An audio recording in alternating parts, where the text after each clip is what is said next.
create something. What I'd like to speak on is appearance and all.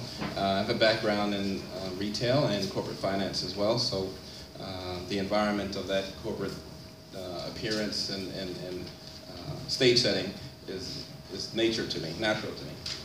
So what I'd like to speak on is a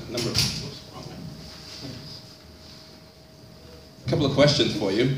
Define what dress for success means. As you all know, oftentimes your appearance speaks before you. I've heard many times before, there was a gentleman that stole a whole lot of money from a whole lot of people, and one lady in the newspaper said, I should have known because his shoes were beat up.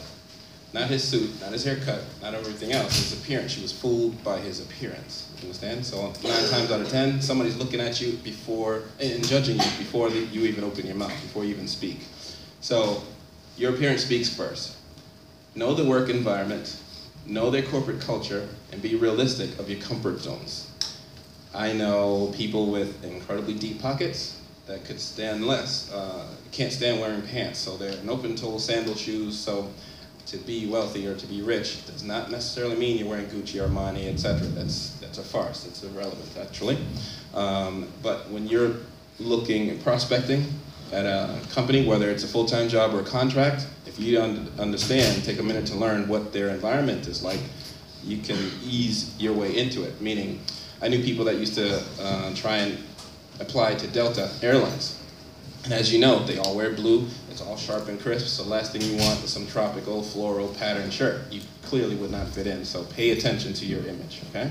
And again, it doesn't necessarily mean you have to spend a whole lot of money on your appearance. Knowing your value. Once you're getting out of school, or once you've learned a class, or learned a trade, whatever else, there's absolutely no way for you to say, I'm worth $250 an hour. It's just unrealistic. So, understanding that you are a creative person, and creative people are problem solvers, and you fit best with people who are most likely left-brained, thinking about X's and O's, paying for the lights and this, that, and the other, whereas you're saying, if we take a picture of this plate, this hamburger, and we add this little bit of words, chances are they will come. So be realistic in regards to the outlook of it. And that is, what do you bring to the table? So how do you differ from the other designers? 1, if you show up. 2, if you reply. And 3, if you try again. Basic 3 things. Many people think, oh, I'm the brilliantest designer ever.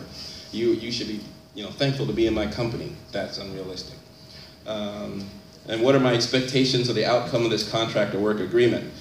There are some projects that even I have completely forgotten about because the client wanted blue, purple, and triangles all over the place, and I'm like, it goes against my training, it goes against my mojo, but guess what? You like it, I love it, and we'll just fold this away and keep it moving. Don't take it personal.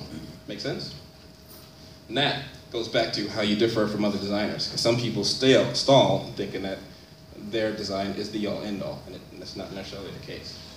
So here's an example of an appearance change. Okay. This here was Sahim, the web guy. I have a little phone on my hip, microwave in my kidneys. Here, I don't know, I was feeling like a Mormon or something, somebody about to preach to you about the sunny days. I'm selling it to you, And then on the right-hand side, I'm ready. I carry my computer everywhere I went. I'm ready to go. Next. Now, Mr. Zaid is waiting. You see the difference?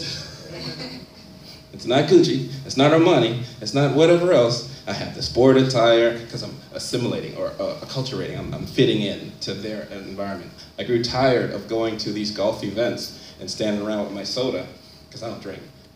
Standing around with my soda, not knowing what they're talking about. Oh yeah, I bogeyed on the 4th. I'm like, right. So I decided to take some lessons. One last thing, exchange of services. Partner up with people that you know that are experts in whatever else they do, and see if you can swap out some ideas.